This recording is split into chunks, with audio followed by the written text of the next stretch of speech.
Ето сега отивам да снимаме да видим как остават жълтите плочки. Услугата ми, където ремахам туда, карищо струва на общината.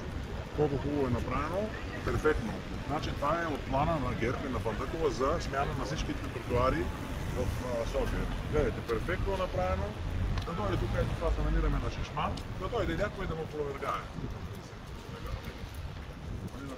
Цялата улица колко хубаво, перфектно направено. Гледай сега. Плочките са като някакъв гланц. Все едно е цялата улица Шишман, докъдето ви вижда до трамвайната линия. И сега ще седим за това. Това е програма на ГЕРБ за смяна на всички тротуари, които ще приключат може би този месец. А единствено, който е гласувал против цялата община от всички партии е бил Монголия Бонев. Единствено той е бил против за смяна на грандиозния план за смяна на тротуарите. И ако се яви на дебат с Георги Георгиев дано да е кандидат в ПЕТ, ако се яви... Да, колега, този, който ще посна лъжливите кадри, че са били изкривани, манипулирани с фотошоп. Да, и за линиите. Аз ако съм призовавам Фандъкова да го съдят. Ти може ли това е свидетелство? Може ли ти да взимаш криви линии при положение, че са абсолютно прави? Абсолютно съд. Така, сега да видим как върви. И само да ви кажа за жълтите плочки. Значи, цялостният ремонт на цялото каре там при Самуил, при паметника и всичко, и не жълтите плочки, струва 12 милиона.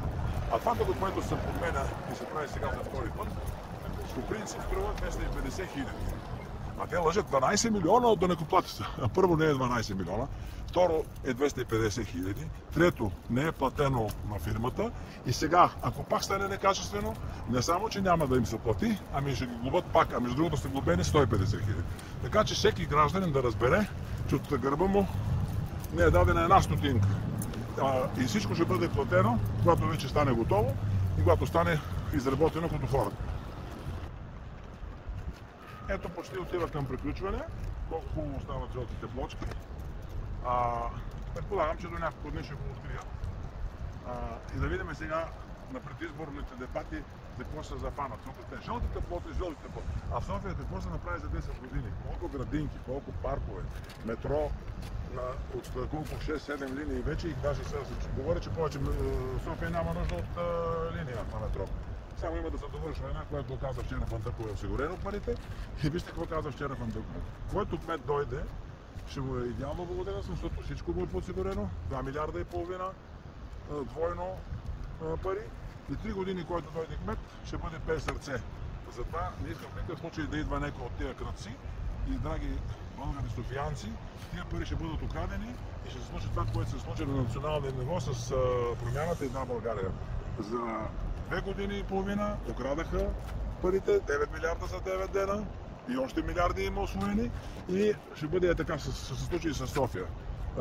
Когато Фандъкова дойде, бюджета на София беше милион, стана милион и половина и тая година рекордно, милиарда, извинявайте, сега тая година е 2 милиарда и половина. Рекорден брой. Даже го слушам сутринта Диков колежа, че това го казват през зъби. Между другото, за Терезиев само искам да кажа, да слушате при колежич, където не я харесва ви въобще, гостува един, който е шеф на досиетата, бил на това, да видите какво става с Терезиев. Значи цялата му рода, включително дядо му, баща му, брат му на дядо му, че се оказва и майка му, той затова не иска да бъдат отворени досиетата, само да ви кажа. Той казва, досиетата, когато ставаш обществена личност, има закон, може да бъде отворено и проверено, но трябва да даде баща му съгласие.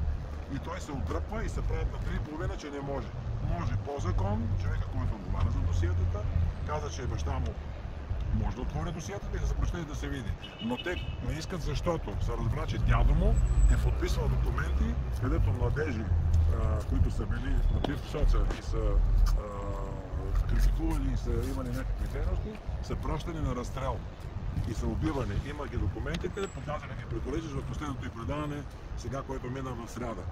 Не я харесвам колежич, критикуваме яко, но ела, където е поканала този, сега не мога да се така се казваш. Не мога да се името му. Страхотен, абсолютно разкатава мамата на Терезиев.